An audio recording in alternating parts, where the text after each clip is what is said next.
Assalamualaikum warahmatullahi wabarakatuh. Bertemu lagi bersama kami dalam kegiatan diseminasi aksi nyata modul 1.4 implementasi budaya positif di SMA Negeri 1 Kuta Cani bersama Ibu Oski Putri Iskandar SPD, Ibu Indah Sari SST, dan Ibu Ovi Londari SPD di tanggal 21 Oktober 2023. Assalamualaikum warahmatullahi wabarakatuh.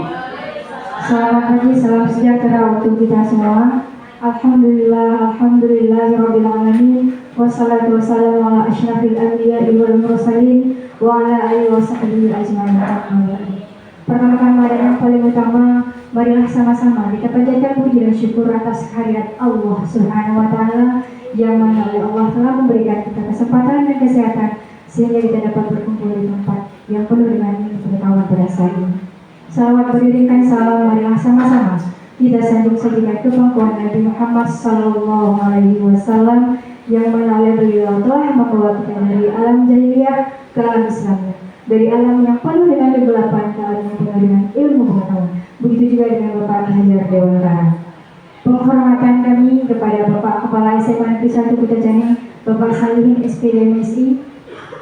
Penghormatan kami kepada Bapak Wakil Kepala Sekolah SMA Negeri 1 Kuta Cani dan kepada seluruh Dewan Guru, Bapak Ibu Guru yang kami cintai dan kami hormati, Bapak Ibu Guru SMA Negeri 1 Kuta Cani.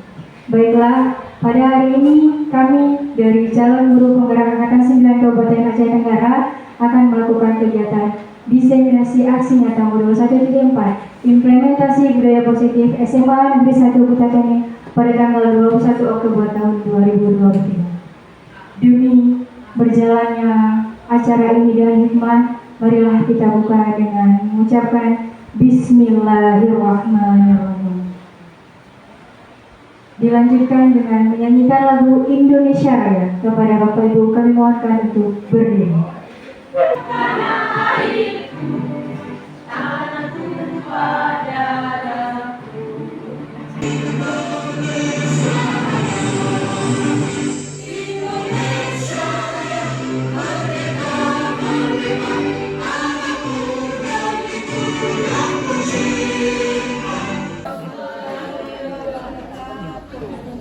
Alhamdulillahirabbil alamin wassalatu wassalamu ala asyrafil anbiya'i wal mursalin wa ala alihi washabbihi ajmain.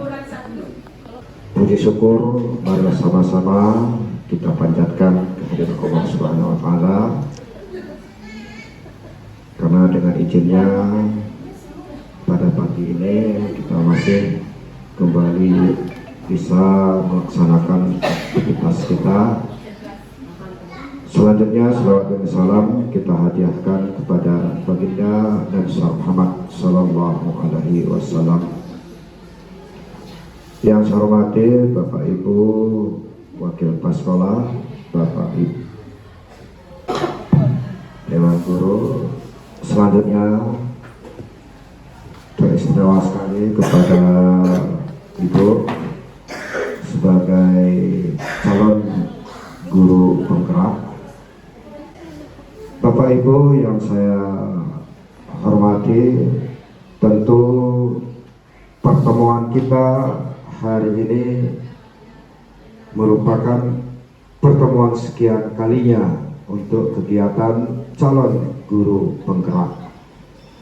Memang dari schedule yang ada, dari 9 bulan nanti kegiatan calon guru penggerak ini ya terus menerus ada kegiatan-kegiatan yang melibatkan ya guru yang ada di SMA 1 Kuta Cani. Beberapa hari yang lalu kita sudah melaksanakan kegiatan untuk ya, membedah visi misi, ya membedah visi misi sekolah. Ya hari ini ya tentu dilanjutkan dengan aksi nyata, yaitu implementasi budaya positif SMA Negeri 1 Kuta Cani. Tentu Bapak Ibu yang saya hormati, ya saya sebagai pimpinan sekolah tentu menginginkan ya agar nanti ini semua bisa kita bedah, ya apa-apa saja itu budaya positif yang harus ya kita laksanakan di sekolah ini. Syukur alhamdulillah kita panjatkan dari Allah Subhanahu wa taala karena Allah masih memberikan kepada kita nikmat, yaitu nikmat kesehatan. Selanjutnya salawat berakhirkan salam, tak lupa pula kita sanjungkan bahagia kepada arwah junjungan alam, yakni Nabi Muhammad sallallahu alaihi wasallam.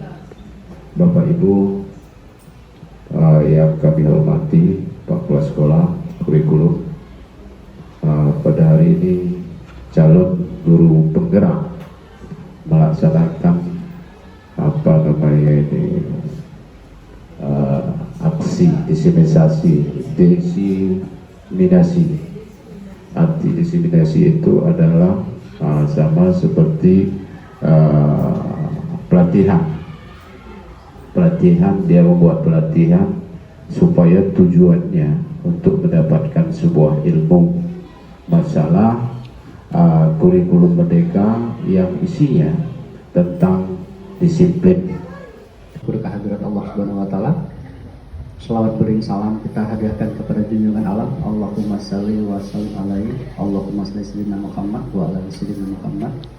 Bapak Ibu Dewan Guru yang kami muliakan dan kami banggakan, bahwa program guru penggerak ini adalah upaya pemerintah dalam meningkatkan kualitas pendidikan Bapak Ibu sekalian.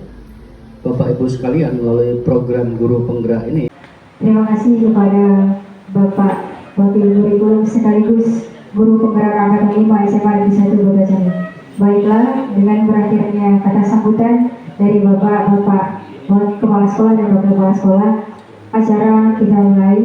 Materi pertama yang akan disampaikan oleh CIB 9 SMA Negeri 1 Kota Jambi, Ibu Oski Putri Iskandar SPD. Kepada Ibu kami persilahkan dengan segala hormat. Assalamualaikum warahmatullahi wabarakatuh. Kurang semangat saya lihat ini Bapak dan Ibu. Assalamualaikum warahmatullahi wabarakatuh.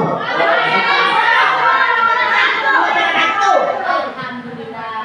Terima kasih kepada MC yang sudah memberikan kesempatan kepada saya untuk menyampaikan materi yang pertama. Di sini saya ucapkan terima kasih kepada Bapak Kepala Sekolah, Wakil Kepala Sekolah, dan juga Bapak Kesiswaan, dan juga Bapak Ibu Guru SMA Negeri 1 Kota Jambi sudah menyempatkan dirinya hadir di ruangan dan forum ini. Sebelum kita masuk ke materi, kita akan melaksanakan ice breaking dulu. 1, 2,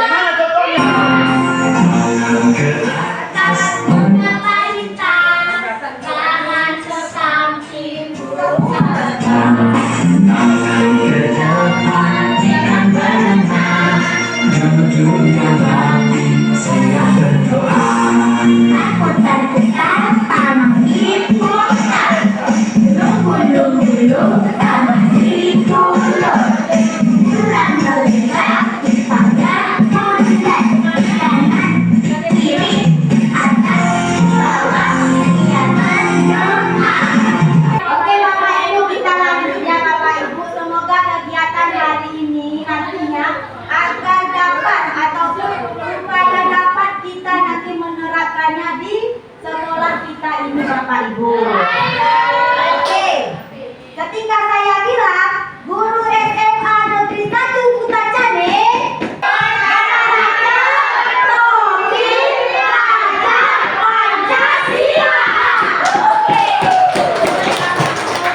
sebelum kita masuk ke budaya positif Bapak dan Ibu, di sini akan saya perjelas kembali pendidikan menurut Ki Hajar Dewantara. Bahwasanya Ki Hajar Dewantara adalah Bapak Pendidikan Indonesia. Adapun pendidikan menurut Ki Hajar Dewantara adalah pendidikan berpihak kepada murid Bapak dan Ibu. Apakah selama ini kita sudah memberikan pelajaran yang berpihak kepada murid? Oke, nanti akan kita lihat di mana posisi kita. Dan adapun kita sebagai seorang pendidik, kita menjadi suri teladan bagi murid kita. pasti dibilang sama kesiswaan. Kitanya dulu. Kita tunjukkan, kita contohkan hal yang baik kepada murid kita. Baru kita agar kita dapat memberikan kepada siswa kita atau murid kita. Dan kita harus ingat Bapak Ibu, pendidikan juga harus berdasarkan kodrat alam dan kodrat zamannya siswa atau murid kita. Itu sekiranya Bapak Ibu ya. Kita langsung ke materi ya. Menurut kita, positifkah memberi hukuman untuk meningkatkan disiplin siswa? Jawab Bapak dan Ibu, silakan. Ibu Hansa. Tidak. Menurut saya itu dilihat juga ke jenis sekolah. Memang kita harapkan dengan memberikan hukuman tersebut akan membuat siswa lebih disiplin. Itu harapan kita sebagai guru. Jawaban ini semua nanti akan terjawab Bapak Ibu, apakah benar semua pendapat kita ya? Yang ini bukan dari kami, bahwa saya ini dari pendidikan di Hajar Dewantara. Yang kedua, positifkah memberi hadiah untuk meningkatkan motivasi murid? Menurut jawabannya itu positif. Positif Ibu. Oke. Alasannya apa? Yang ketiga, positifkah jika semua masalah siswa diselesaikan oleh guru? Ya, setuju. Jawabannya positif atau tidak? Positif dan 3 bulan. Positif Ibu Boski. Terima kasih. Yang keempat, positifkah siswa dan guru memiliki hubungan pertemanan yang akrab? positif. Terima kasih, jawabannya semuanya akan terjawab. Terima kasih materi selanjutnya ya. Silakan. Adapun rancangan tindakan aksi nyata latar belakangnya, bagi murid peraturan adalah hal-hal yang dapat menjadi penyebab ia diberi sanksi yang keras, sehingga kebanyakan murid tidak menyukai peraturan yang ada atau yang sudah disepakati bersama. Sebagai orang dewasa, kita haruslah mampu memahami keadaan murid-murid tersebut. Dengan begitulah kita akan dapat memberikan alternatif penyelesaian masalah kepada murid-murid tersebut. Untuk hal itu, kami akan memaparkan tentang disiplin positif yang diharapkan dapat membawa perubahan baik bagi kita ke depannya. Silakan. Adapun tujuan pembelajaran disiplin positif antara lain ini saya baca juga ya Ibu. Bagi guru, pemahaman teori dan penerapan disiplin positif akan meningkatkan kemampuan komunikasi, kolaborasi, dan profesional, juga dapat menjadi guru yang diidamkan oleh peserta didik. Bagi peserta didik, tentunya akan terbentuk motivasi intrinsik baik, rasa tanggung jawab yang tinggi, dan mengenal potensi diri. Apa saja konsep utama yang akan kita pelajari untuk meningkatkan budaya positif? Ada 6 ya Ibu-ibu. Kita bisa lihat di depan. Di sini yang saya akan bahas tentang disiplin positif dan nilai-nilai kebajikan. Yang kedua ada teori motivasi hukum dan penghargaan secara institusi. Selanjutnya nanti akan dibacakan oleh rekan-rekan saya Ibu. Silakan. Semangat masih guru-guru hebat.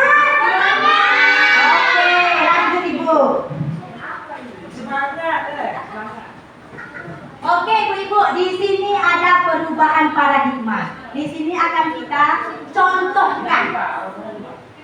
Contohkan apa? Di sini ada sebagai peran A dan peran B. Di mana Bapak Ibu mencari kawan pasangannya 2 orang. Sebagai ada yang sebagai A, ada sebagai B. Arahannya Bapak dan Ibu. Di sini ada self control namanya ya, dan saya sebut ya. Self control. Di mana di sini kita akan melihat siapa yang menjadi posisi kontrolnya ya. Bisa Silahkan Bapak Ibu bisa dicatat atau tidak dicatat, tapi bayangkan siapa yang menjadi A, siapa yang berperan sebagai B. Dan ingat, di tangan Bapak dan Ibu menyimpan barang yang sangat berharga, baik itu yang hidup ataupun benda mati. Menurut Bapak Ibu ya, ini barang yang sangat berharga. Ya, ayo Ibu dengan Ibu koordinator BK dengan guru bahasa Indonesia. Ya. Contohnya kayak gini. Contohnya kayak gini. Ibu harus biar enak contoh ya. Boleh ya. Contohnya satu orang dulu ya. Caranya begini. Sini jangan di atas. Enggak nampak kami nggak mau yang kata meja. Nampak? Ya, nanti kalau kita orang lain. Yang A, Bu Indah, yang B adalah Bu Opi. Di sini Bu Opi akan berusaha baik itu mengancam atau memberi rayuan apapun itu agar barang yang berharga dimiliki yang si A tadi terlepas. Kita contoh ya. Silakan Ibu. Boleh saya bertanya-tanya untuk apa? Saya pengen hadiah hari cantiknya boleh? Beda cantik. Beda paling manis. Saya kasih uang 1 miliar. 1 triliun deh. Saya kasih jiwa raga saya kok Ibu. Oh, tidak bisa. Please Bu, kasih saya Bu. Iya Bu. Ya, seperti inilah kita merayu untuk dapat tanya ya Bapak Ibu. Jadi ini belum bisa saya jelaskan sebelum Bapak Ibu mencontohkan satu orang. Karena ini harapan kami agar kita semua di sini dapat nanti memberikan hal positif kepada murid-murid kita. Ayo, siapa Bapak Ibu yang bersedia di depan? Kita kan mulai dari diri kita dulu sebelum Ibu Mila, silakan Ibu, silakan. Semangat.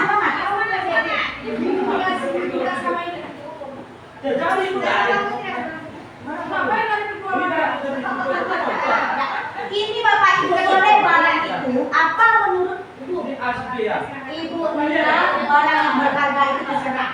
Jadi Pak Putra silahkan merayu bila juga mengancam. Bagaimana caranya ini sesuai?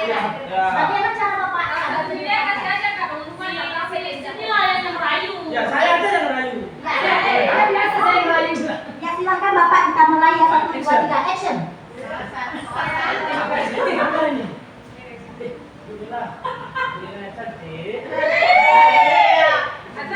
Kan nggak mau nyebut istri saya. Sebentar saja.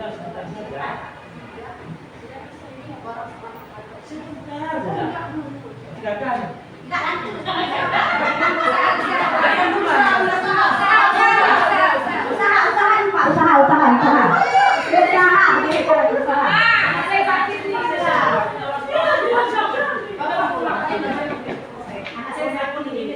Istri saya kan kunci rumah saya bawa. Tidak apa-apa. Saya kasih nomor aja, miskol aja. Saya sibuk saya. Satu mati. Apa ini harganya cuma Oke Bapak Ibu. Sebenarnya di sini Bapak Ibu dalam kepala tangan itu tidak boleh dilihat oleh si B, peran si B ya. Di sini apa kegunaannya kita praktekkan? Bahwasanya self control yang ada pada diri kita menurut Bapak dan Ibu, siapa yang bisa mengendalikannya? Kontrol yang ada pada kita, siapa yang bisa mengendalikannya menurut Bapak Ibu? Agar kita aktif. Oke, silakan Ibu. Kita sendiri. Kita sendiri. Oke, ada lagi pendapat lain? Kita sendiri. Oke. Tepuk tangan untuk teman-teman kita sendiri. Betul sekali. Self control itu dipengaruhi oleh diri kita sendiri.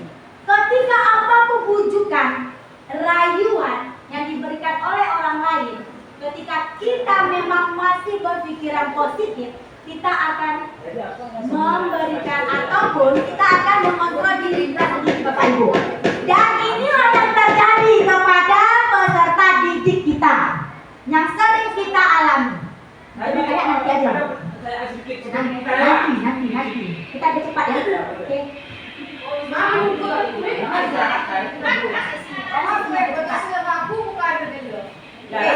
Inilah yang terjadi Bapak dan Ibu.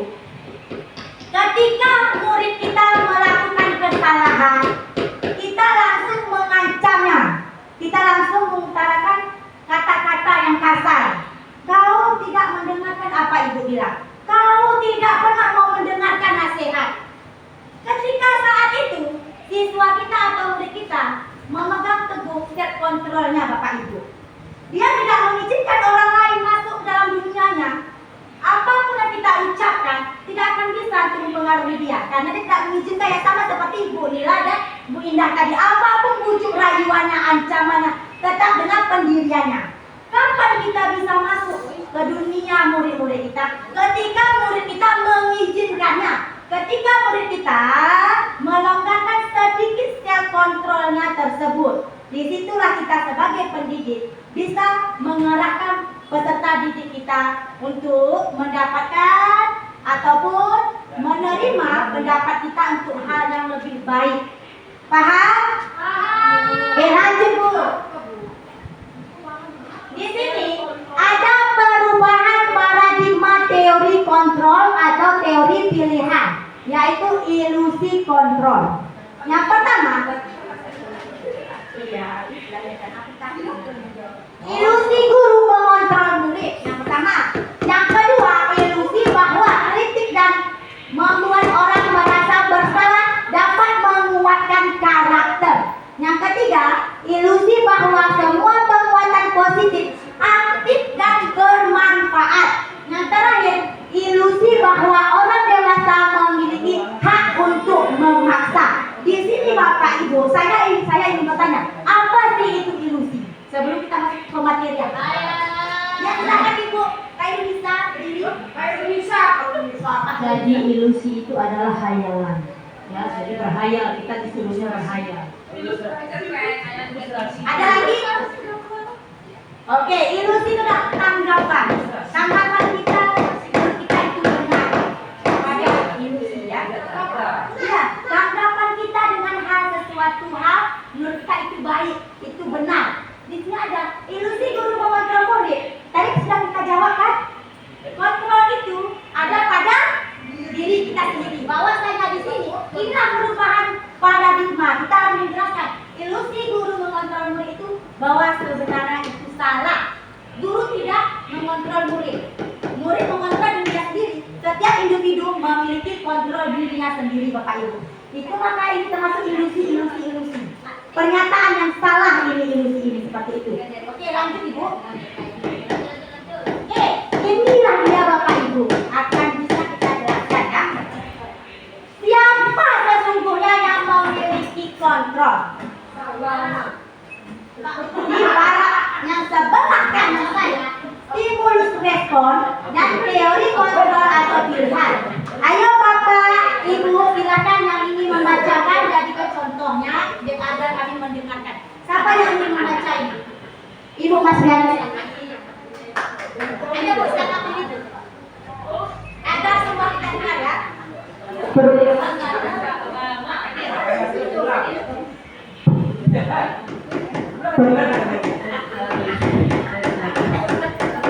Paradigma stimulus pilihan. Siapa sesungguhnya yang dimiliki oleh kontrol? Di situ ada stimulus dan respon dan teori kontrol pilihan. Yang pertama, kita mencoba mengubah orang agar berpandangan sama dengan kita. Di teorinya, kita berusaha memahami pandangan orang lain tentang di dunia. Perilaku buruk dilihat sebagai suatu kesalahan. Semua perilaku memiliki tujuan. Orang lain bisa mengontrol saya. Saya hanya Anda yang bisa mengontrol diri Anda. Saya bisa mengontrol orang lain. Anda tidak bisa mengontrol orang lain. Pelaksanaan ada pada saat bujukan gagal. Menciptakan pilihan-pilihan baru. Model berpikir menang atau kalah, model berpikir menang atau menang. Oke, terima kasih Ibu Mas Yadi. Disinilah stimulus respon yang selama ini kita terapkan. Selama ini kita beranggapan Bapak Ibu bahwasanya kita mencoba mengubah orang agar berpandangan sama dengan kita. Saya berpikir nih, saya bilang es krim itu manis, kamu juga harus bilang itu manis. Ternyata ada orang saat itu rasanya, perasaannya tidak dengan sama dengan kita. Kita bilang rasanya itu, dia bilang rasanya gak manis, ambar saya rasa. Tapi selama ini kita tetap berpikir, kita harus tetap di stimulus respon. Harus sama pandangannya dengan pandangan kita. Teori kontrol di sini, kita berusaha memahami pandangan orang lain tentang dunia, tentang semua hal. Kita harus berusaha, kita harus memahami itu Bapak Ibu ya. Di sini kita mengerti ya Bapak Ibu. Guru-guru SMA Negeri 1 Kuta Cane. 1, 2, 3. Guru SMA Negeri 1 Kuta Cane.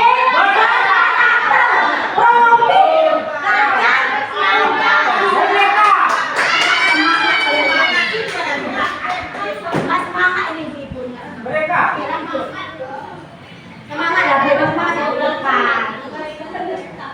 Oke.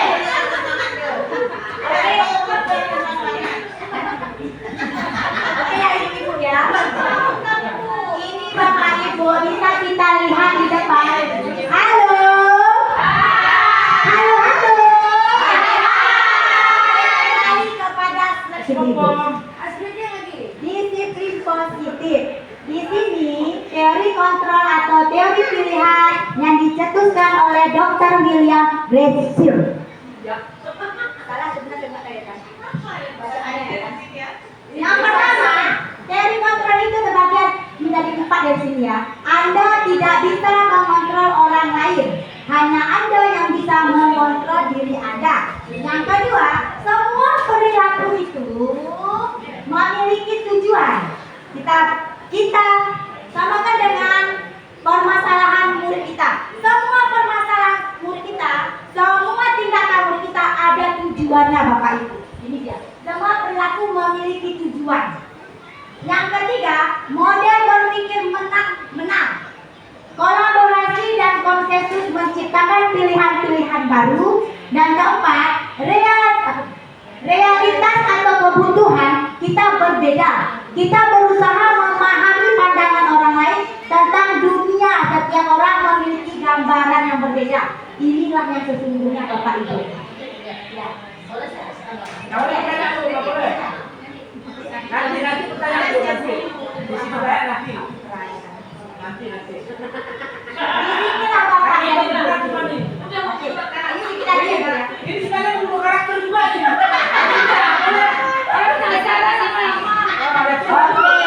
Oke, nanti ada sesinya. Kita ikuti aturan-aturan yang sudah kita aturkan. Oke, makna disiplin yaitu belajar kontrol diri dengan menggali potensi kita agar tercapai tujuan kuliah, yaitu sesuatu menjadi seseorang yang kita inginkan berdasarkan nilai-nilai yang kita hargai. Di sini Bapak Ibu. Halo.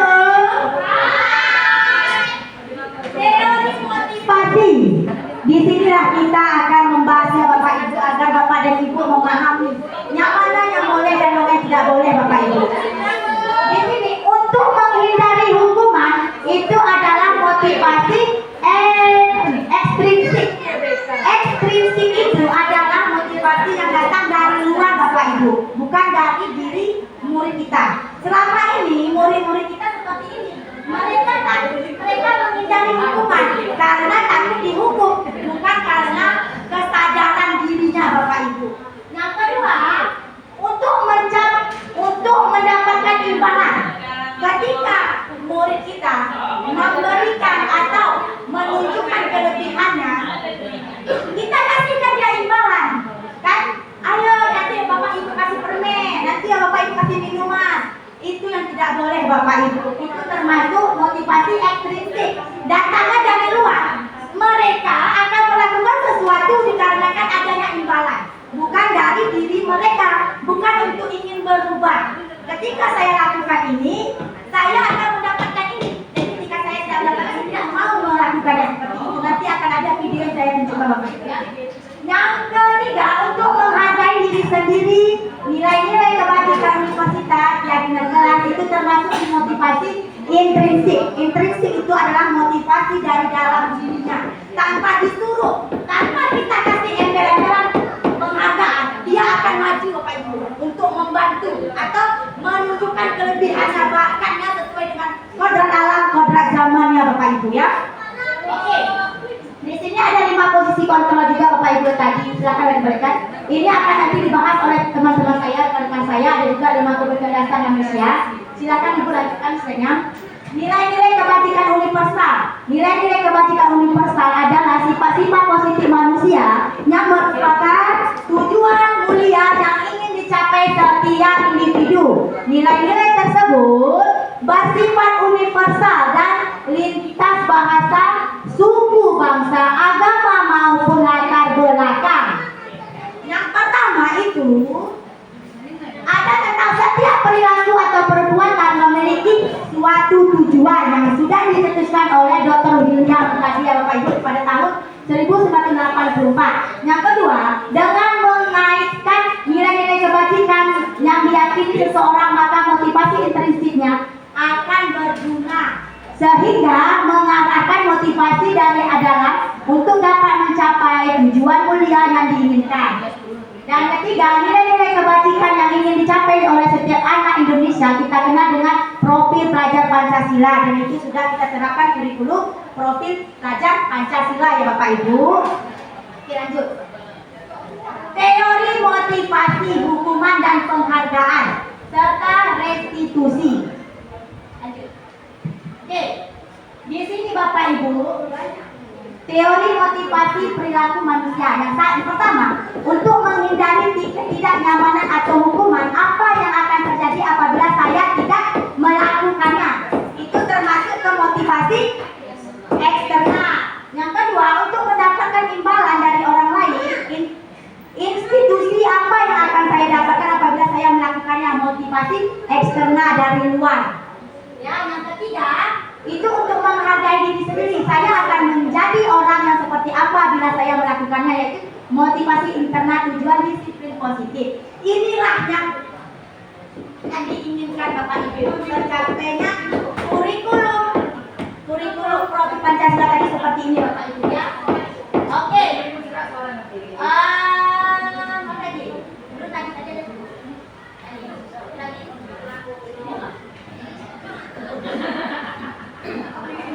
Oke, masih semangat ibu-ibu?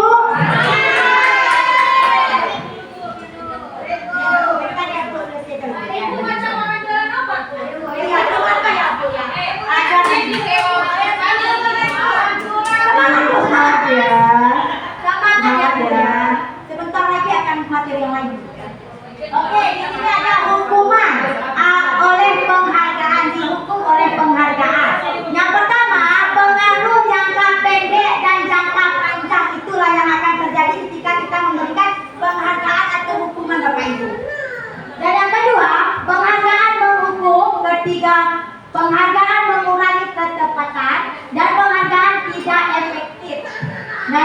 Dan selanjutnya, penghargaan merusak hubungan, seperti itu. Dan dihukum oleh penghargaan lain adalah penghargaan menurunkan kualitas.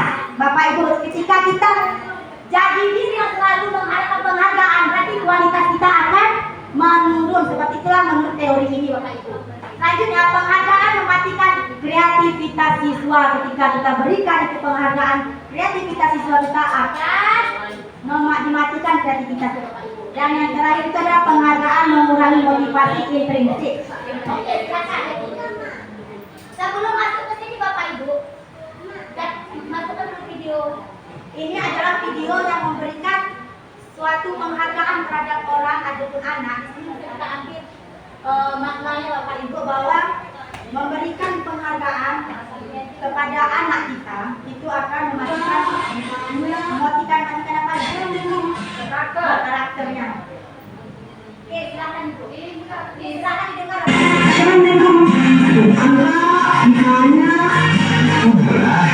Kita baca terus dari kemarin. Nanti juga udah siap kok buat kuliahnya. Kalau di rumah ini nggak ada pakai reward. Belajar itu adalah bagian dari tugas yang kakak. Tugas mana? Ini sebetulnya jadi ini. Ini cuma hadiah aja. Ini tuh nggak boleh kan? Coba kita mau ke kantin, dapat reward. Niko, jadi dulu mau pakai. Jadi kamu itu besar. Kakak tahu kok gimana caranya didorong oleh mereka ke mana. Tapi di sini saya akan menghadapi mereka. Tidak kan? Kalau dipikirin aja saya kasih hadiah, bisa pecah kalau saya. Masa ini bukan ribut Nova. Tapi kalau lagi begini, makanya Nova. Baru, contohan baru, nggak bikin harga diri kakak naik. Harga diri mah nggak berasal dari apa yang kita pakai. Harga diri berasal dari penting utama. Akan harus bermanfaat, harus berguna untuk orang lain. Boris, nggak masalah. Kalau kalian benar. Jadi mulai sekarang Bapak nggak akan pernah kasih waktu yang berbeda untuk sesuatu yang seharusnya kalian lakukan. Jadi jangan belajar karena kalian ingin mendapatkan sesuatu. Belajar untuk kalau kalian diinginkan. Ya. Oke Bapak Ibu, video yang tadi Bapak Ibu, siapa dari Bapak Ibu yang bersedia untuk menyimpulkan video yang ini tadi Bapak Ibu? Siapa yang bersedia? Dari penjelasan yang dari pertama Bapak Ibu. Di sini Bapak Ibu video yang tadi menyatakan bahwa reward itu akan dapat merusak ataupun membunuh karakter siswa kita atau murid kita. Di sini kita langsung mencontohkan kepada murid kita Bapak Ibu. Kita sebagai guru, kewajiban kita apa? Memberikan pelajaran berdasarkan bakat, minat ataupun yang ada pada murid kita atau anak kita. Dan kewajiban murid kita, dia belajar menerima ilmu tanpa disuruh, tanpa dipaksa. Mereka dari internalnya sendiri Bapak Ibu menerima dan merasakan ini tanggung jawabku sebagai murid untuk masa depanku yang lebih cerah. Seperti itu ya Bapak Ibu. Setuju bahwa reward itu tidak bisa diberikan kepadamu murid? Setuju? Setuju atau tidak Bapak Ibu? Oke, di sini ada bentuk program kebajikan apresiasi. Dalam memberikan apresiasi atau pengakuan perlu diingat beberapa hal. Yang pertama, beri pengakuan secara khusus. Itulah yang dikatakan seperti Bu Fitri tadi.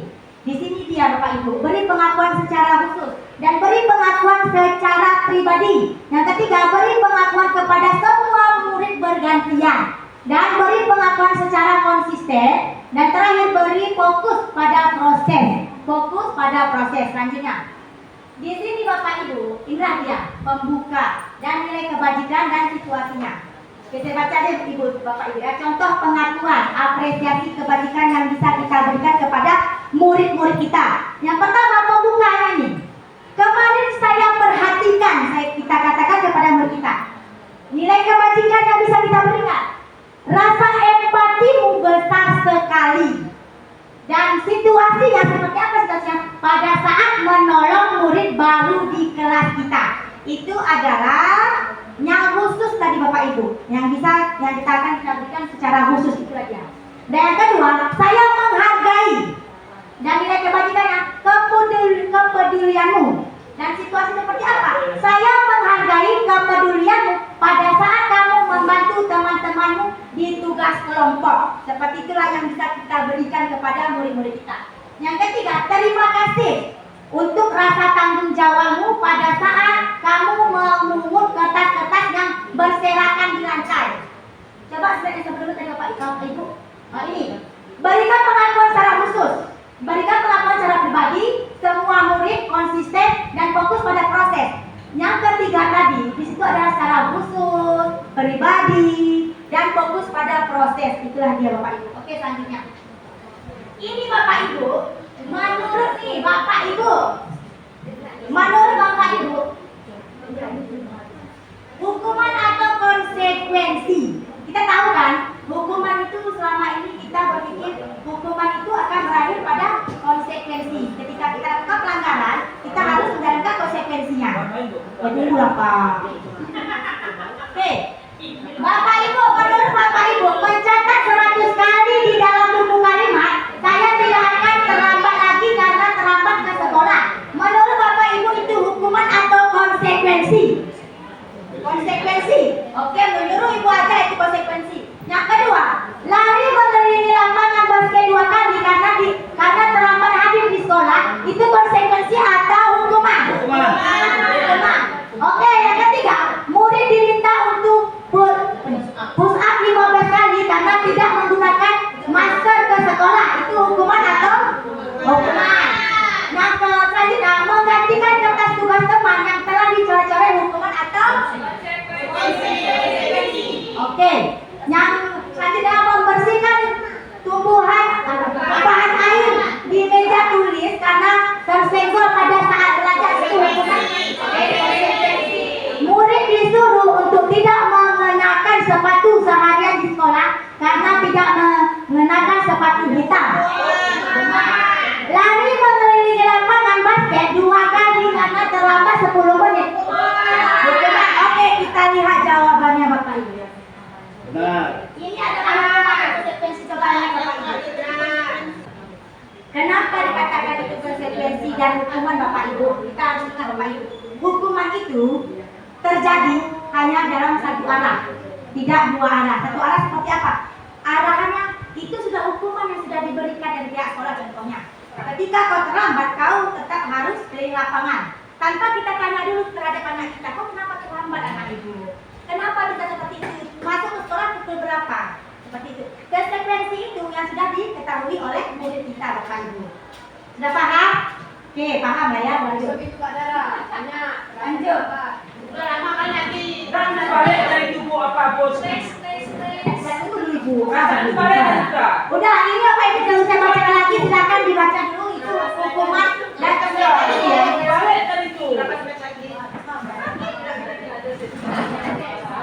Ya, ini akan dijelaskan lagi Pak Ibu. Ya, lanjut. Udah, ini terakhir dari slide saya Bapak Ibu akan disampaikan oleh rekan saya. Apa itu restitusi? Yaitu proses menciptakan kondisi bagi peserta didik untuk memperbaiki kesalahan mereka sehingga mereka bisa kembali pada kelompok mereka dengan karakter yang lebih kuat. Seperti itu Bapak Ibu ya. Selanjutnya akan saya sampaikan atau saya berikan mikrofon saya kepada teman saya yaitu Ibu Oki. Terima kasih Bapak Ibu, terima kasih. Oke, materi selanjutnya akan disampaikan oleh Ibu Dika Sari SSD. Kepada Ibu kami persilakan dengan segala hormat. Assalamualaikum warahmatullahi wabarakatuh. Oke, kita lanjutin. Ya, ini ada keyakinan kelas Bapak Ibu. Halo, hai, cinta darling. Oh, adindaku tersayang ya. Dengarkan dulu. Ini yang terutama untuk wali kelas. Ya, biasanya kita menaruh harus ada sebenarnya itu keyakinan kelas kita tempelkan di kelas kita masing-masing. Biasanya kita menempelkan itu adalah peraturan, ya. Peraturan seperti tata tertib. Ini seperti peraturan ya, tata tertib. Nah, tata tertib itu atau peraturan itu biasanya dibuat hanya satu arah tanpa ada kompromi dengan siswanya. Ya, tidak ada kesepakatan dari awal. Ya kan, yang buat peraturan itu adalah pihak kita, hanya satu orang saja, tidak 2 arah. Oke ya. Nah, ini kita rubah, jangan peraturan kelas lagi, jadi keyakinan kelas. Keyakinan kelas itu kita buat bersama anggota kelas kita, baik itu gurunya maupun muridnya. Iya. Iya, nanti dirubah Bu, keyakinan kelas. Oke, keyakinan kelas jadi namanya sekarang. Nah, keyakinan kelas itu kita buat bersama anggota kelas kita, gitu. Kesepakatan apa yang kita lakukan, gitu ya kan? Seandainya kita harus berani, jangan hanya murid saja yang kita buat aturannya Ibu, Bapak Ibu. Ya, seandainya datang 15 menit sebelum jam pelajaran. Gurunya pun harus seperti itu. Kita pun harus memberikan contoh. Oke ya? Oke. Yuk. Nah, coba perhatikan ini. Halo Cinta Darling. Oke, ini ada pertanyaan. Mengapa kita memiliki peraturan tentang menggunakan helm pada saat mengendarai kendaraan roda 2 atau motor, sepeda motor? Demi yakin nggak? Iya. Iya.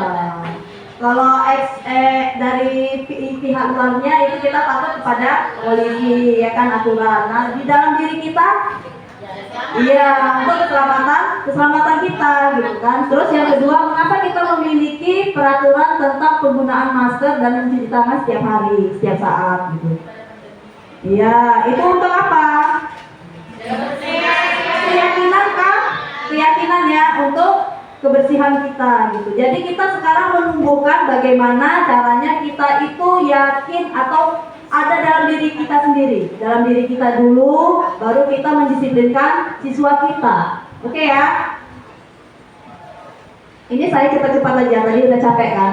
Nah ini ya jawabannya tadi, kemungkinan jawaban adalah keselamatan yang pertama, yang kedua untuk kesehatan dan keselamatan. Oke, pembentukan keyakinan kelas itu ini ada harus bersifat abstrak, bersifatnya abstrak. Terus keyakinan kelas berupa pernyataan-pernyataan universal. Pernyataan universal itu pernyataan yang umum, ya, yang mudah dicerna gitu. Terus pernyataan keyakinan kelas senantiasa dibuat dalam bentuk positif. Nah, kata-katanya itu diganti lagi.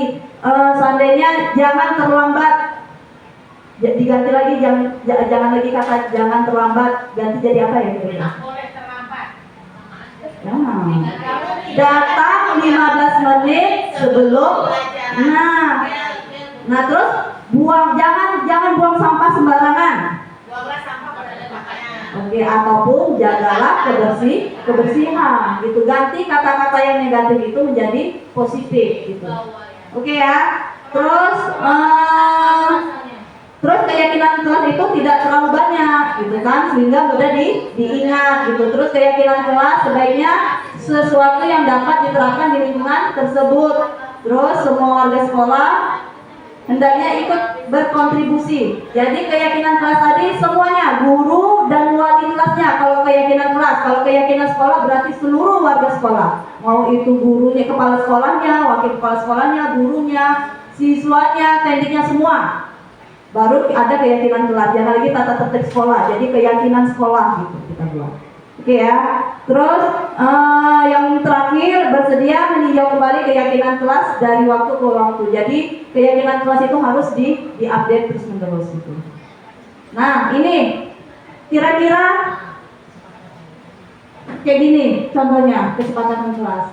Nah kalau kita bersedia, kami guru dan murid yang saling menyayangi gitu. Ini contoh-contoh kesepakatan kelas. Terus kami murid yang semangat belajar, kami murid yang peduli dengan teman-teman. Itu kesepakatan kelas. Jadi ini perlu ditempel. Ya. Boleh sekali. Boleh, nanti kita siarkan juga boleh. Terus ini ada lagi kesepakatan kelas lagi, datang tepat waktu, mengucapkan salam. Nah ini kata-katanya itu dirubah, jangan lagi yang negatif. Kata-katanya itu sudah menjadi yang positif. Terus menjaga kebersihan sekolah. Tadi yang kita bilang kalau awalnya dulu kita buat dilarang membuang sampah, nah sekarang kita rubah menjadi menjaga kebersihan sekolah. Terus berdoa sebelum dan sesudah kegiatan, aktif dan pelajaran dan tertib. Oke, gini kata-katanya kan lambat laun. Kalau ini sering dibacanya, di bawah alam sadarnya itu udah tertanam itu Bapak Ibu. Perubahan mindsetnya itu menjadi positif. Selama ini kan kita mendoktrin anak kita kan kata-kata negatif terus kan. Jangan buang sampah, jangan masak, jangan ini, jangan itu gitu. Jadi lama-lama terakhirnya dia ingatnya kata-kata belakangnya. Jangannya itu dilupakannya. Jangan buang sampah. Jadi dia buang sampah gitu. Biasanya anak-anak seperti itu. Kata-kata terakhirnya yang diingatnya. Oke, kita lanjut. Terus ini contoh keyakinan kelas juga. Setiap anggota kelas perlu belajar dan lain-lainnya, terus lanjut aja lagi. Nah, ini contoh keyakinan juga. Nah, ini kira-kira kalau peraturannya selalu kembalikan buku ke tempatnya, keyakinannya kira-kira apa? Merapikan buku. Oke, dilarang mengganggu orang lain. Keyakinan kelasnya apa kira-kira? Saling menyayangi. Oke, hadir di sekolah 15 menit sebelum pembelajaran. Datang tepat waktu. Oke, dilarang melakukan kekerasan. Apa? Ada yang tahu? Kekerasan. Saling menyayangi. Oke, dilarang menggunakan narkoba. Menjaga kesehatan. Oke, boleh. Terus bergantian atau menunggu giliran. Nah, kebiasaan antri gitu ya. Gunakan masker gitu ya. Oke, jangan berlari di kelas atau koridor. Jangan berlari. Jadi berjalan dengan pelan atau hati-hati. Oke, selanjutnya Bu. Nah, ini dia. Nilai keyakinannya itu kita buat selalu kembalikan buku ke tempatnya. Saat keyakinannya itu adalah tanggung jawab. Terus dilarang mengganggu orang, menghormati orang lain. Hadir di sekolah 15 menit adalah menghormati orang lain atau berkomitmen. Dilarang melakukan kekerasan, itu keselamatan atau menghormati orang lain. Terus dilarang menggunakan narkoba untuk kesehatan, bergantian atau menunggu giliran, menghormati orang lain, bersadar, sampai dengan jangan berlari di kelas atau koridor, itu untuk keselamatan dan keamanan. Itu keyakinan kelas. Nanti kita share Ibu. Next, oke. Nah, ini ada kebutuhan dasar manusia. Bapak, Ibu, masih semangat ya? Atau bumi itu bulan lagi kita buat?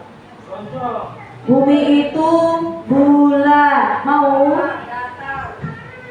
Udah capek? Oke, sedikit lagi. Ini sedikit aja. Saya sedikit aja nih. Nah, kebutuhan dasar Bapak Ibu. Jangan salahkan juga kalau anak-anak kita itu bandel di kelas. Ya, kenapa? Karena mungkin bisa jadi ada kebutuhannya yang belum terpenuhi. Sama seperti kita Bapak Ibu. Ya, kita kalau seandainya salah satu kebutuhan kita belum terpenuhi, uring-uringan kita Ibu. Seperti seandainya pagi-pagi itu harus cepat semua kegiatan itu dilaksanakan, baik itu di rumah ataupun di sekolah harus datang cepat waktu. Kadang-kadang kaki jadi kepala, kepala jadi kaki. Semua main. Ya kan? Nah, jadi nggak sempat sarapan. Ya kan? Otomatis ketika kita sampai di sekolah, bawaannya apa tuh? Udah lapar, uring-uringan kan, akhirnya apa? Emosi naik. Anak yang lewat anteng aja pun bisa kena kita bikin gitu ya kan. Nah, itu ada kebutuhan dasar yang harus dipenuhi oleh siswa gitu. Jadi jangan salahkan kalau seandainya siswa itu atau murid peserta didik kita itu bandel gitu. Ya, kita lihat ya kebutuhan dasar apa yang dipenuhi. Nah, kebutuhan dasar manusia ketika seorang murid melakukan suatu perbuatan yang bertentangan dengan nilai-nilai kebajikan atau melanggar peraturan, hal itu sebenarnya dikarenakan mereka gagal memenuhi kebutuhan dasar mereka. Nah, ini dia kebutuhan dasarnya Ibu. Yang pertama itu ada bertahan hidup. Terus ada lagi nanti penguasaan, kesenangan, kebebasan, kasih sayang. Kita kupas sedikit aja ya, yuk Bu. Ini dia bertahan hidup. Bertahan hidup itu kebutuhan yang bersifat fisiologi untuk bertahan hidup, misalnya kesehatan, rumah, makan, kebutuhan biologis sebagai bagian dari proses reproduksi, termasuk kebutuhan untuk tetap bertahan hidup. Wajar anak murid kita itu sering kadang-kadang ke kantin ataupun di kelas. Ya kan, jangan dimarahin Ibu. Ya, tolong jangan dimarahin. Kita aja tuh kalau nggak makan, gelap dunia, nggak bisa melihat uang 100.000 pun nggak terang sama kita. Jadi, tapi bikin kesepakatan kelasnya gitu, ataupun kasih dia waktu 15 menit atau 10 menit untuk menghabiskan makanannya gitu. Jadi kalau kebutuhan itu udah dipenuhi, insya Allah nanti dia bisa berjalan dengan sendirinya untuk belajar dengan baik. Oke, lanjut. Terus kasih sayang dan rasa diterima, kebutuhan untuk diterima. Terus kebutuhan untuk dikasih sayang atau diterima meliputi kebutuhan akan hubungan dan koneksi sosial, kebutuhan untuk memberi dan menerima kasih sayang, dan kebutuhan untuk merasa menjadi bagian dari suatu kelompok. Kebutuhan ini juga meliputi keinginan untuk tetap terhubung dengan orang lain seperti teman, keluarga, pasangan hidup, teman kerja, binatang peliharaan, dan kelompok dan sebagainya. Nah, Bapak Ibu, siswa kita ada yang bandel, bisa jadi dia cari perhatian,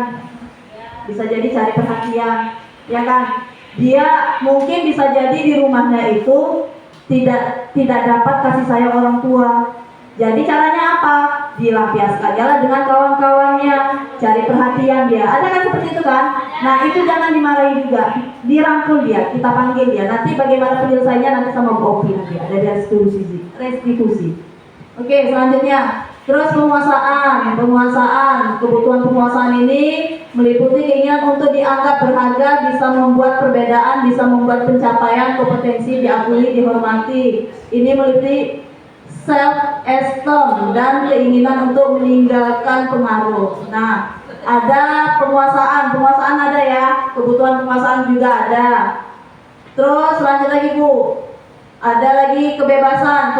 Jadi anak-anak yang suka manjat pagar, nah itu bisa jadi dia perlu bebas juga gitu, panggil dia. Oke ya. Terus selanjutnya kesenanganku seperti itu ya. Jujur, ini di posisi saya kalau udah stres perlunya itu kesenangan ya. Yang dalam ya, sama kan, pasti kita butuhnya kesenangan ya, ini perlu sekali ya gitu. Jadi kalau anak-anak kadang uring-uringan di rumah, bukan murid kita aja ya, anak kita pun demikian. Kalau udah uring-uringan di rumah bisa jadi ada kebutuhan yang belum terpenuhi gitu. Oke, selanjutnya masih ada. Oke, terima kasih, itu aja dari saya. Kita lanjutkan lagi ya, sedikit lagi. Oke, terima kasih Bapak. Masih semangat Bapak Ibu? Pilih materi kita yang terakhir. Nanti siang ini boleh kita kasih sesi tanya jawab. Nah, Bapak Ibu guru hebat SMA Negeri 1 Kota Cane, tolong dengan sangat mari sama-sama kita perhatikan tahapan restitusi yang ada di depan. Karena ilmu yang kita dapatkan ini, yang kami dapatkan ini sangat-sangat bagus jika kita terapkan. Pertama, lanjut Bu Indah. Nah, di sini saya akan memaparkan tujuan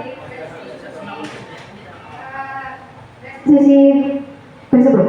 Yang pertama, dapat melakukan refleksi atas praktik disiplin yang dijalankan selama ini dan dampaknya untuk murid-murid, dan dapat menerapkan disiplin restitusi di posisi manajer, minimal pemantau, agar dapat menghasilkan murid yang bertanggung jawab, mandiri, dan merdeka. Kemudian dapat menganalisis secara kritis, reflektif, dan terbuka atas penemuan diri yang didapatkan dari pembelajaran 5 posisi kontrol. Oke Bu, lanjut next. Nah, tadi teman-teman saya, rekan-rekan saya, Ibu Uski dan Ibu Indah, saya merefleksikan kembali sedikit tentang apa itu hukuman. Hukuman itu tidak terencana atau tiba-tiba. Murid tidak tahu apa yang akan terjadi atau tidak dilibatkan. Dia bersifat satu arah, kemudian berubah hukuman fisik atau psikis. Jadi hanya kita sebagai guru yang hanya memberikan dia hukuman. Nah, kemudian kalau konsekuensi, dia itu terencana, disepakati sesuai keyakinan yang tadi sudah kita buat. Jadi bahasanya sekarang bukan lagi peraturan, tapi keyakinan. Kemudian murid tetap dibuat tidak nyaman. Kemudian sikap guru selalu memonitor murid. Dan jika restitusi, nah ini tahap yang sangat-sangat harus kita pahami. Hukuman, konsekuensi, dan restitusi. Proses menciptakan kondisi bagi murid untuk memperbaiki kesalahan, atau proses kolaboratif yang mengajarkan murid untuk mencari solusi sendiri. Next. Nah, baik, kita dengarkan sama-sama Bu, 5 posisi kontrol. Baik, kira-kira berada di posisi yang mana?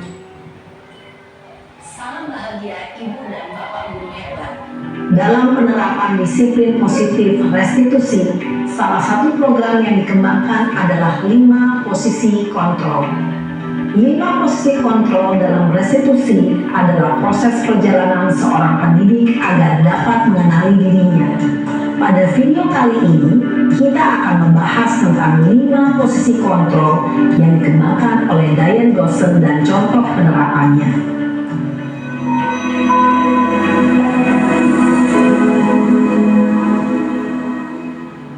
Membuat posisi kontrol itu adalah 1. Posisi penghukum, 2. Posisi pembuat merasa bersalah, 3. Posisi teman, 4. Posisi pemantau atau monitor, dan 5. Posisi manajer. Untuk lebih memahami kelima posisi tersebut, mari kita saksikan kasus Naren yang terlambat hadir 20 menit di sekolah dan melihat bagaimana kelima posisi kontrol dalam menghadapi masalah tersebut.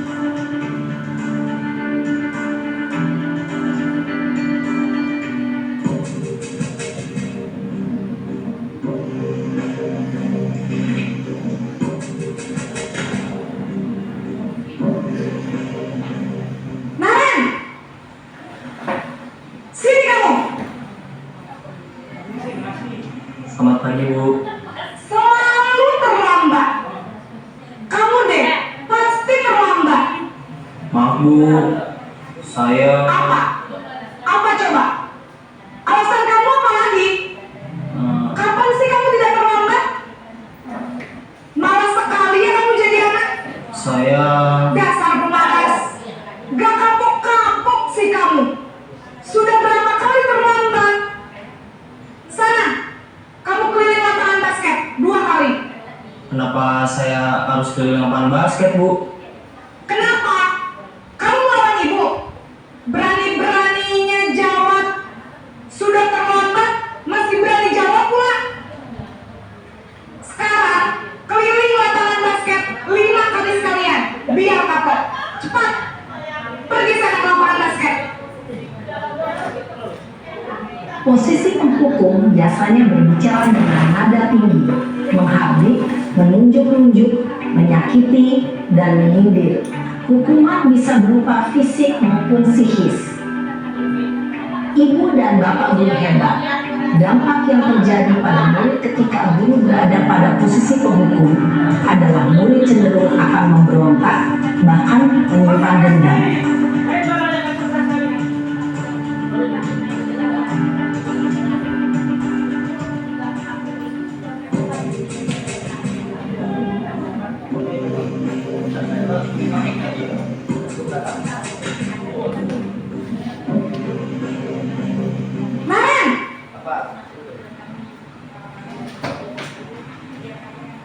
Selamat pagi, Bu. Naren. Kamu kenapa terlambat lagi, nak? Ya Tuhan, Naren. Kamu senang ya bikin ibu susah ya? Kalau kamu terlambat lagi, nanti ibu yang ditegur bapak kepala sekolah, nak. Disangka ibu tidak bisa membina kamu. Duh, gimana ini? Maaf, Bu. Duh, Gusti Naren.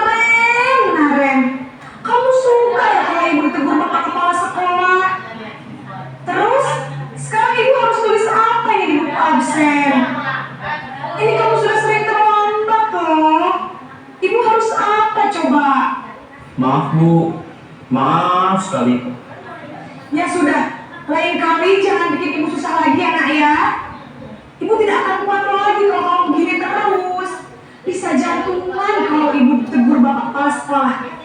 Sana cepat ke kelas. Maaf ya, Bu. Maaf sekali. Posisi pembuat rasa bersalah berbicara dengan nada tenang, cenderung lembut. Namun kata-kata yang diutarakan membuat murid merasa menjadi orang yang gagal, memandang buruk dirinya sendiri, merasa tidak berharga, dan tidak sanggup membahagiakan orang lain.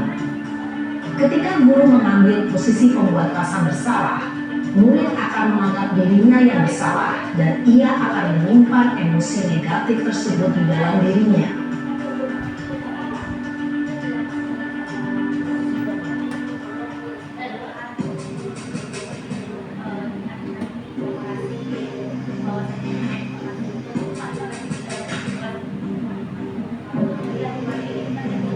Nah,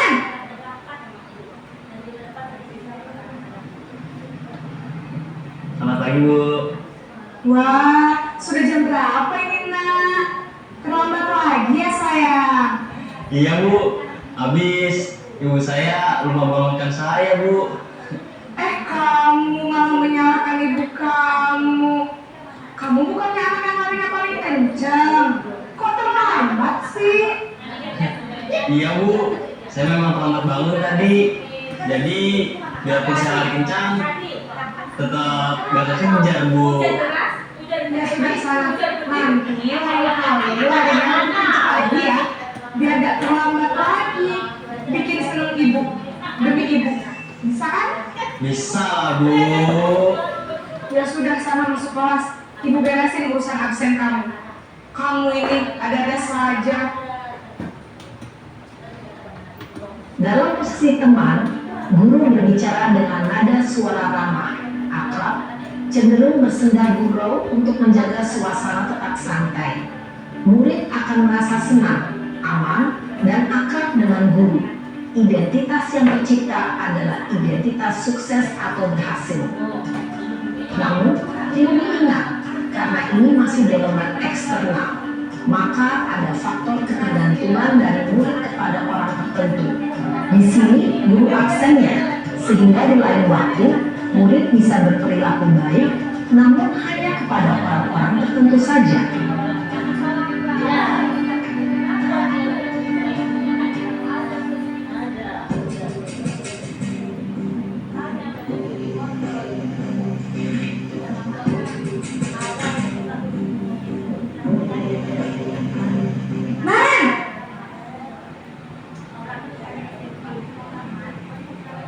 Selamat pagi, Bu.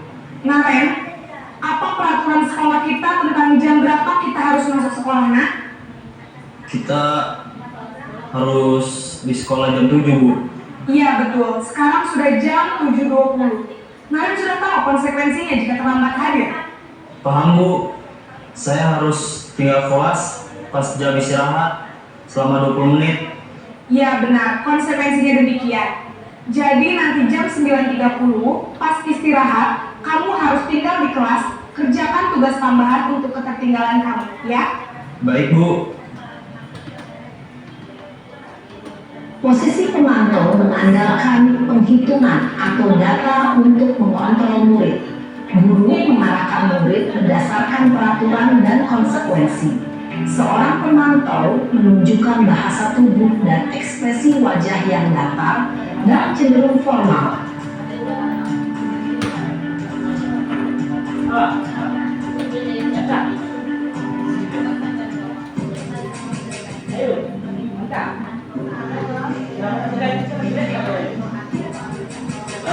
Tidak ada pun gua bahan jadi tantangan.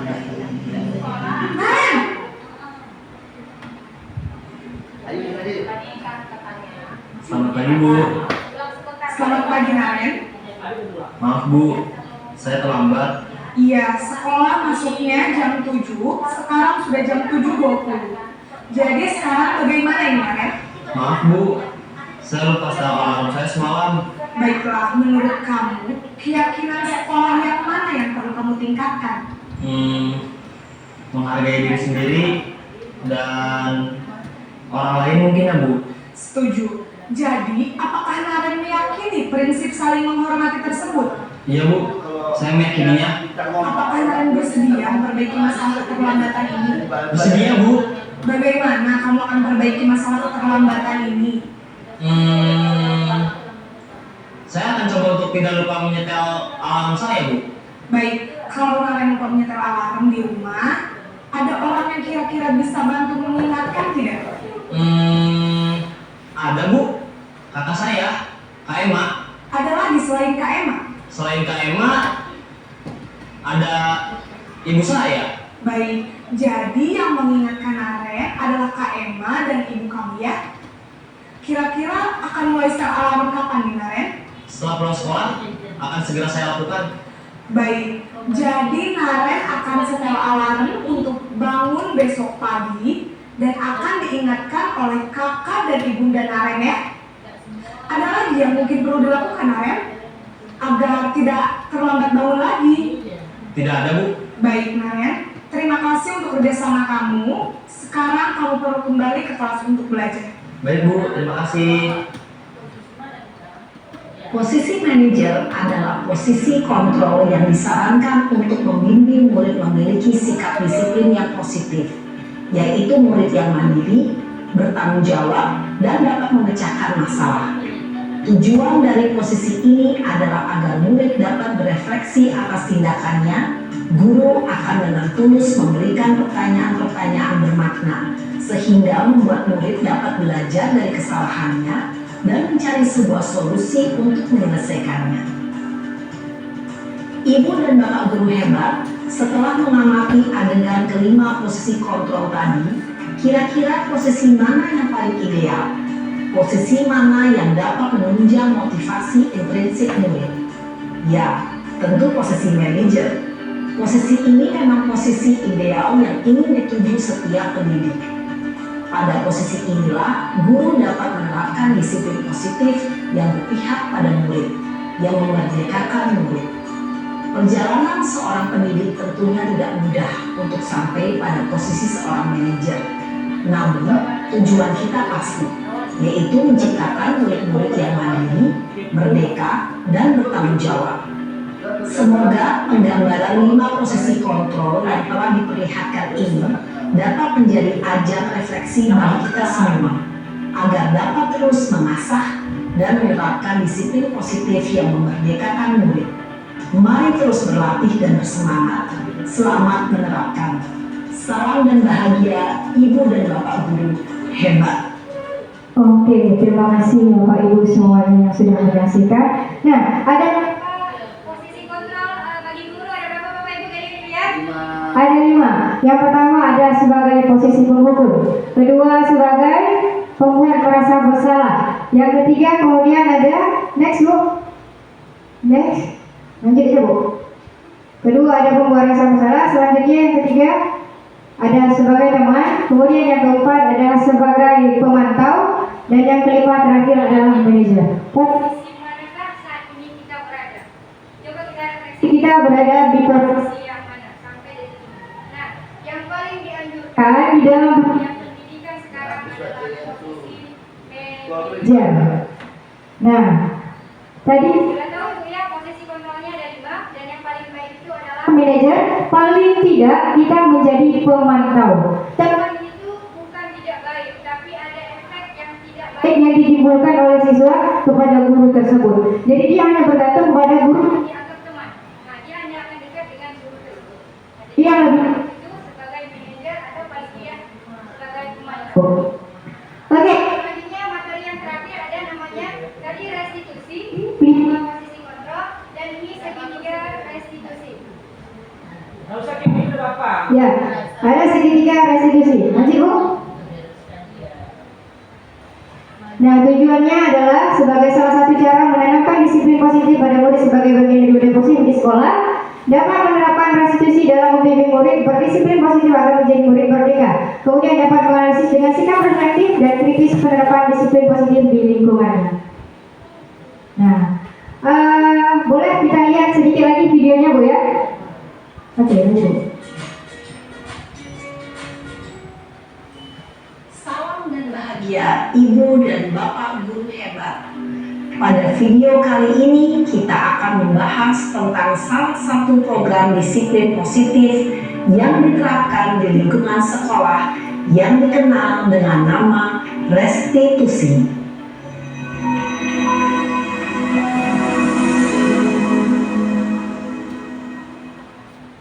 Restitusi dikembangkan oleh pakar pendidikan Diane Gosson, berlandaskan pada teori kontrol Dr. William Blaser. Segitiga restitusi adalah suatu proses dialog yang dijalankan oleh guru atau orang tua agar dapat menghasilkan murid yang mandiri dan bertanggung jawab. Pada saat guru di posisi manajer, aspek yang dikembangkan pada murid adalah motivasi intrinsik, sehingga penanaman nilai-nilai kebajikan dapat tumbuh dan berkembang menjadi suatu kebiasaan positif yang akhirnya membentuk karakter murid. Proses dialog ini terdiri dari 3 langkah yang digambarkan pada ketiga sisi pada segitiga restitusi. Sisi pertama adalah menstabilkan identitas. Sisi yang kedua adalah validasi tindakan yang salah. Dan sisi yang ketiga adalah menanyakan keyakinan. Ibu dan Bapak Guru, berikut ini akan ditunjukkan bagaimana seorang guru berada dalam posisi manajer menggunakan penerapan segitiga restitusi.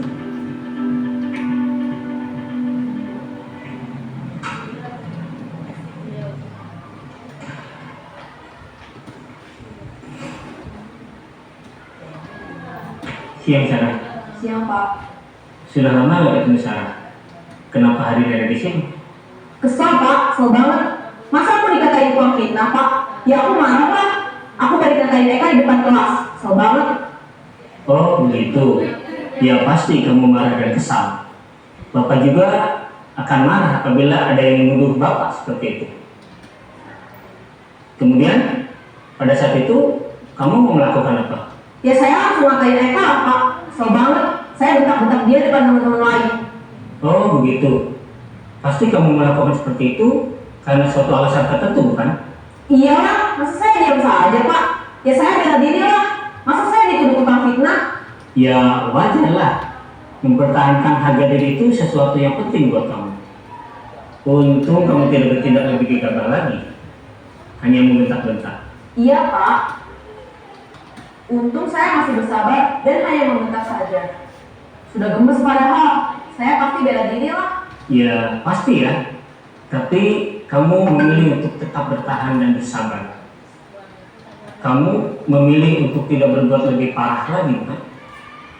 Iya. Nah, sekarang coba kita lihat lagi tindakan kamu yang bentak-bentak Eka di kelas. Tindakan kamu itu kira-kira sesuai dengan keyakinan kelas atau prinsip kamu tidak? Enggak lah Pak. Capek Pak jadi pemarah. Jadi keyakinan atau prinsip mana yang kurang sesuai dengan keinginan kamu? Ya, saya sebenarnya sangat menghargai orang lain. Mungkin saat itu saya menjadi emosi, jadi tidak menunjukkan sikap itu. Kamu meyakini tidak? Menghargai orang lain itu penting buat kamu. Yakin lah Pak. Iya, setuju. Kita harus saling menghargai.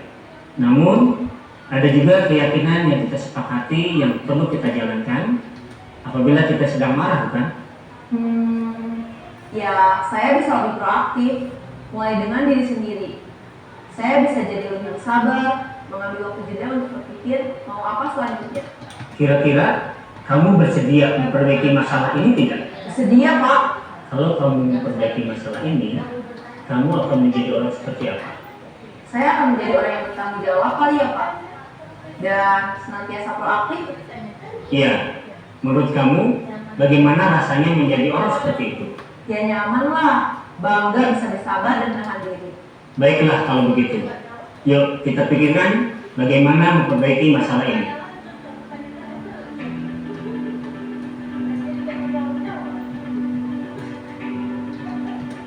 Ibu dan Bapak Guru hebat. Baru saja kita menyaksikan contoh bagaimana seorang guru berada dalam posisi manajer menggunakan penerapan segitiga restitusi. Mari kita bahas satu persatu. Pada sisi pertama, menstabilkan identitas berdasarkan pada prinsip bahwa membuat kesalahan adalah bagian dari proses pembelajaran. Sisi pertama dari segitiga ini berperan menggeser identitas murid dari identitas gagal ke identitas sukses. Murid yang sedang bertingkah laku yang tidak pantas atau menarik diri saat itu sedang mengalami identitas gagal. Bila kita mengkritiknya, maka posisinya tidak akan berubah. Kita bisa mengajukan pernyataan-pernyataan ini. 1. Membuat kesalahan sesuatu yang wajar. 2. Manusia tidak ada yang sempurna. 3. Kita bisa memperbaiki masalah ini. 4. Saya tidak menanyakan kesalahannya. saya lebih fokus bagaimana memperbaiki masalah ini. 5. Apakah saat ini kamu telah menjadi orang yang baik untuk dirimu sendiri? Pada sisi kedua, validasi tindakan yang salah berlandaskan pada prinsip bahwa setiap perilaku berupaya memenuhi suatu kebutuhan tertentu. Guru yang telah memahami teori kontrol akan bergeser dari pemikiran stimulus respon menjadi proaktif dan mencoba untuk mengenali tujuan dari perilaku murid, mengenali dan mematuhi kebutuhan murid dan memperbaiki hubungan dengan murid tersebut. Pernyataan atau pertanyaan bisa disampaikan dengan nada suara tidak menghakimi atau memojokkan, sehingga dapat mengembalikan murid pada posisi. Oke Bapak Ibu, lanjut ke PowerPoint saya Bu. Next ke tadi slide lagi.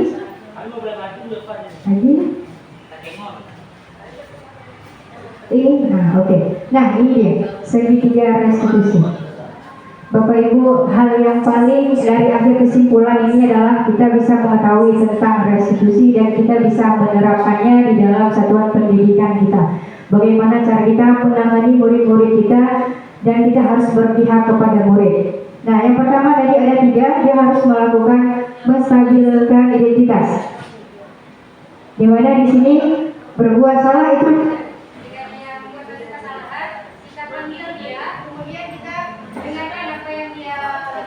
yaitu seperti ini, menggunakan kata-kata berbuat salah itu wajar. Tidak ada manusia yang sempurna. Atau ibu bapak juga pernah melakukan itu. Ibu bapak tidak mau mencari siapa yang salah, tapi ibu bapak ingin mencari solusi dari permasalahan ini. Kamu berhak merasa begitu. Oke, next, yang kedua adalah menstabilkan tindakan yang salah. Validasi tindakan yang salah, yaitu berdasarkan prinsip setiap perilaku berupaya memenuhi suatu kebutuhan tertentu. Nah, kata-katanya bisa setelah kita panggil menstabilkannya, kita bisa tanya, kamu pasti punya alasan, mengapa kamu melakukan hal itu? Padahal kamu bisa melakukan yang lebih buruk dari ini ya. Kamu patut bangga, kan? Kamu telah melindungi sesuatu yang penting buat kamu. Dan kamu melakukannya karena mempertahankan sesuatu yang penting bagi kamu. Dan yang terakhir, langkahnya adalah menanyakan keyakinan. Setelah kita buat keyakinan di sekolah ataupun di kelas, kita tanyakan. Berdasarkan prinsip teori kontrol, bahwa dasarnya kita termotivasi secara intrinsik. Apa keyakinan kelas kita? Nah, nilai-nilai apa yang telah disepakati bersama? Seperti apa gambaran sebuah kelas yang ideal menurut kamu, nak? Kamu ingin menjadi orang yang seperti apa? Lanjut. Nah, baik, sebelum kita tutup, ada satu video dari salah satu CDP kita, cara menangani murid yang ada di sekolah kita yang melakukan restitusi. Nah, informasi Bapak Ibu, restitusi itu ada 3 langkahnya. Menstabilkan, validasi tindakan salah, yang ketiga adalah yang menanyakan keyakinan.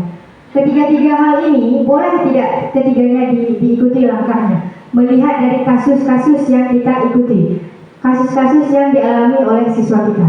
Tapi alangkah baiknya apabila ketiga langkah tersebut kita lakukan kepada murid kita, kepada siswa kita, dengan memberikan pertanyaan-pertanyaan yang bermakna kepada siswa kita agar dia merasa tidak disalahkan, agar dia merasa apa yang ingin dia lakukan itu tidak salah dan kita akan mengarahkan. Oke. Nah, ini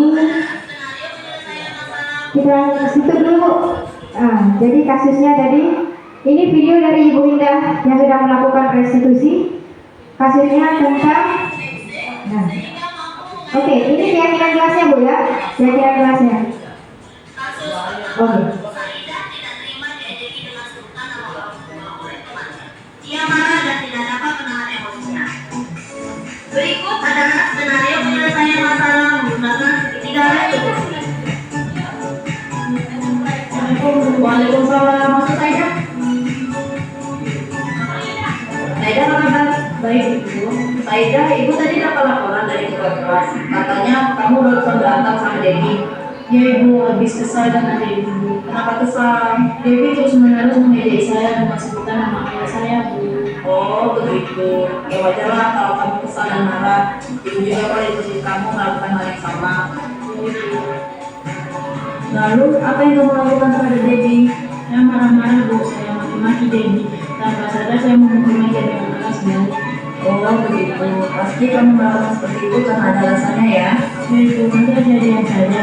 Saya merasa sangat terganggu dengan ejekan nama ayah saya, Bu. Ya wajar kalau merasa marah karena diejeki dengan sebutan nama ayahnya. Ibu sangat menghargai tindakanmu tidak lebih dulu daripada itu, seperti memukul baby. Sekarang coba kita pikirkan, tindakan marah-marah sampai memukul meja dengan keras itu sesuai dengan keyakinan kelas kita? Keyakinan kelas apa yang sudah dilanggar? Saling menghormati antar teman. Ya, betul. Menurutmu saling menghormati antar teman itu penting atau tidak? Penting.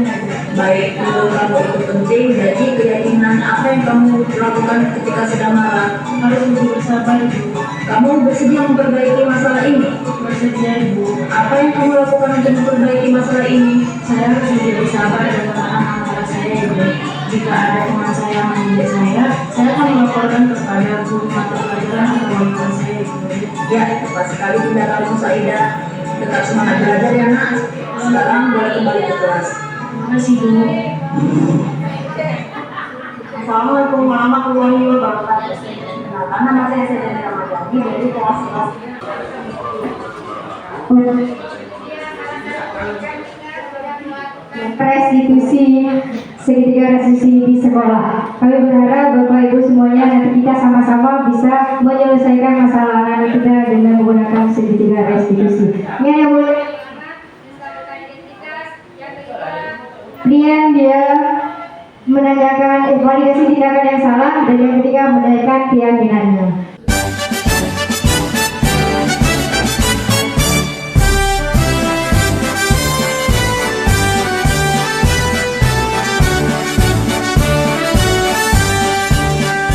Bulatkan tekad, kuatkan hati, negeri ini memanggilmu kawan. Belajar bergerak berbagi untuk negeri, guru penggerak majukan pendidikan. Guru penggerak menghamba pada murid, kreatif rancang pembelajaran. Hargai potensi, tingkatkan prestasi, lahirkan profil pelajar Pancasila. Belajar bergerak berbagi untuk negeri, kita menjalin kolaborasi. Belajar bergerak berbagi untuk negeri, demi bakti pada Ibu Pertiwi.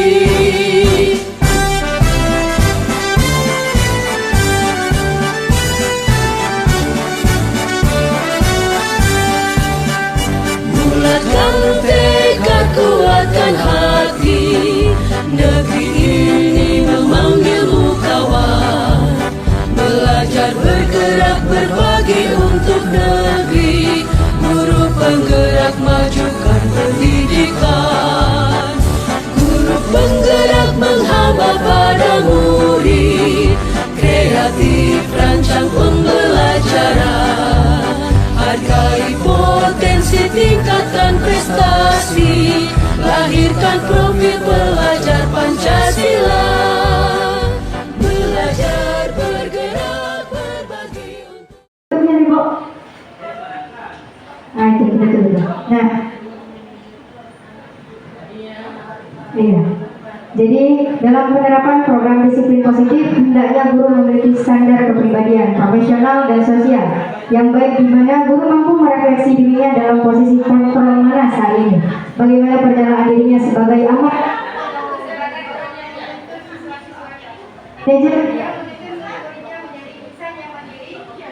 dan bertanggung jawab bersama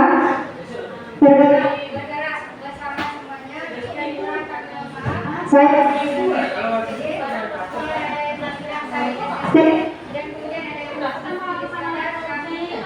di apa?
atau yang sudah ada di sekolah menjadi keyakinan kelas dengan bahasa-bahasa yang lebih positif.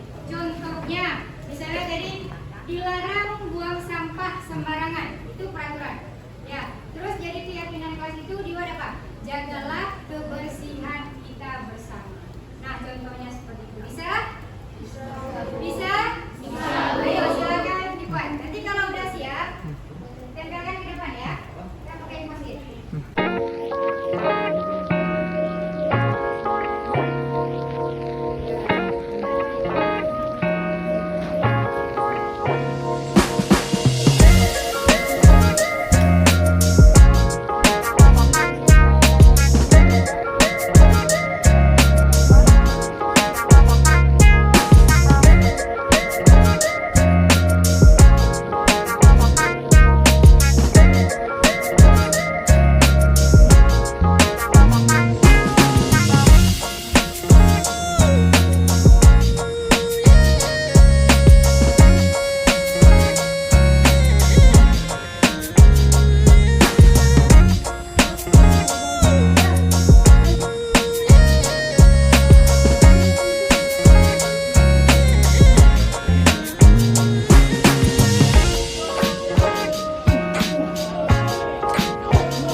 Toh harus begitulah peraturan kelas ya. Yang kedua, apa lagi peraturan kelasnya? Jangan datang terlambat. Oke. Jangan datang terlambat. Apa lagi? Apa? Oke. Jangan berantem. Jangan berantem. Ada lagi? Tidak? Oke. Tidak membuli kawan. Satu lagi. Satu lagi. Jangan ngomong kasar, Bu. Jangan Bicara kasar. Jangan bicara kasar. Bicara kasar. Oke. Di sini ini adalah peraturannya. Peraturan ini kita ubah ke keyakinan kelas. Di mana keyakinan kelas ini berarti bahasanya lebih positif. Tidak mengarah ke peraturan yang membuat kalian itu terpaksa melakukannya. Karena terpaksa, datangnya dari luar. Tapi keyakinan kelas datangnya dari diri kalian. Karena sudah kita sepakati. Paham? Oke. Di sini akan Ibu berikan ini sama kalian. Tolong kalian isikan. Nanti Ibu jelaskan ya. Nanti Ibu jelaskan apa menurut kalian keyakinan kelasnya. Nanti kalau ada yang harus diperbaiki, kita perbaiki ya. Berarti anak ibu membuat keyakinan kelas itu berdasarkan dari peraturan kelas dulu. Jangan ribut. Apa ya keyakinan kelasnya? Bahasa yang positif. Coba ditulis. Yang kedua, jangan datang terlambat. Apa kata-kata positif yang mengarah untuk keyakinan kelas? Oke, benar sekali. Sampai yang kelima ya, jangan bicara kasar. Coba, ayo. Pilih salah satu sama boleh. Tulis. Itu ada 5 ya kan? Nggak harus semuanya juga nggak apa-apa. Salah satu misalnya. Sekarang Mira pilih nomor 2, nomor 3, tapi sebelah dulu ya. Oke, nah.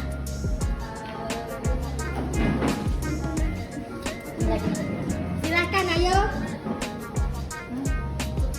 Oke, letak di nomor yang kalian isi. Apa nih? Ayo. Nomor berapa? Letakkan nomor yang kalian isi ya.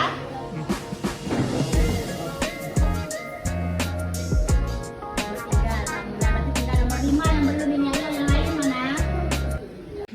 Tapi jangan ribut di kelas maksudnya ya.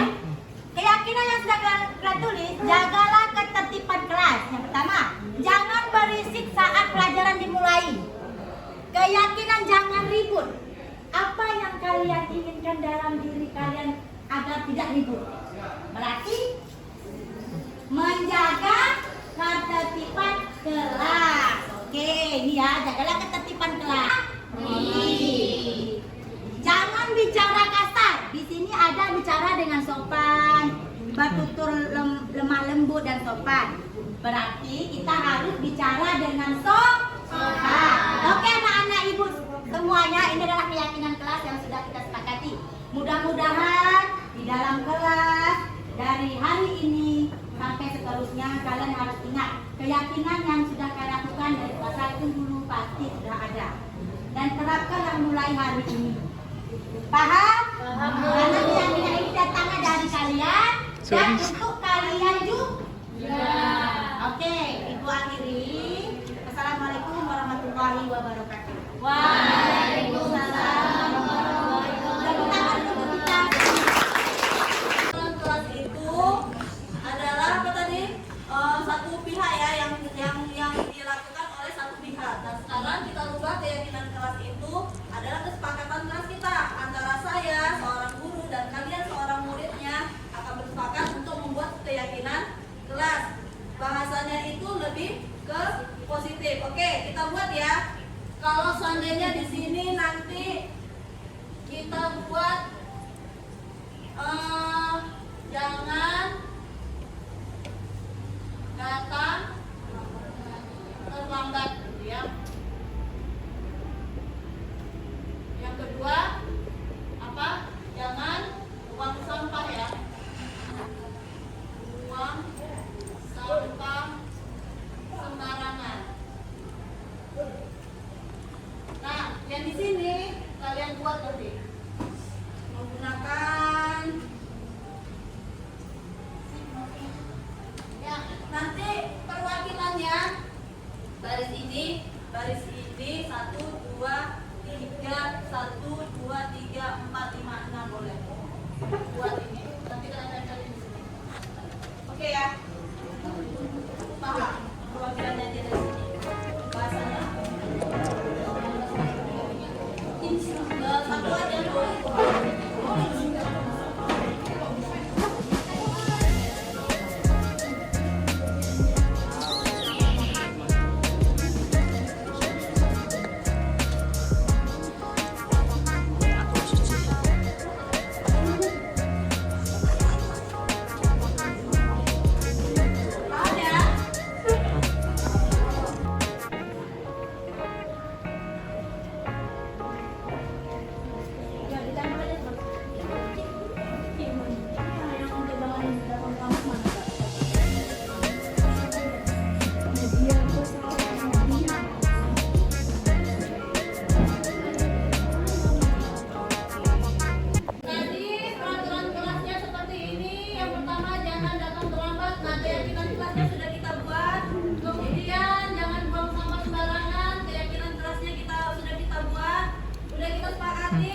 Dan Ibu harap kalian dapat menjalani keyakinan kelas kita dengan sebaik-baik mungkin. Setuju kalian? Setuju, Bu. Oke, terima kasih. Assalamualaikum warahmatullahi wabarakatuh. Selamat siang. Siang, Bu. Assalamualaikum warahmatullahi wabarakatuh. Perkenalkan, nama saya Syabati Rasma, siswa SMA Negeri 1 Kota Cani. Jadi setelah membuat yaitu keyakinan kelas, saya jadi mengetahui apa itu perbedaan peraturan kelas dan keyakinan kelas.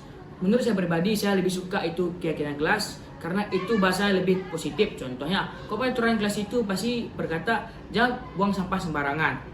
Tapi kalau itu keyakinan kelas, itu pasti tertulis jagalah kebersihan karena itu sebagian dari iman.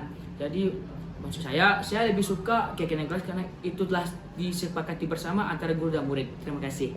Assalamualaikum warahmatullahi wabarakatuh.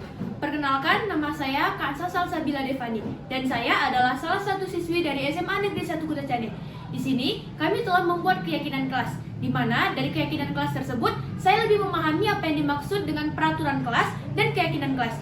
Keyakinan kelas tersebut lebih saya suka dan saya pahami karena lebih mudah dimengerti dan bahasanya lebih positif, di mana keyakinan kelas tersebut telah disepakati oleh guru dan siswa. Terima kasih.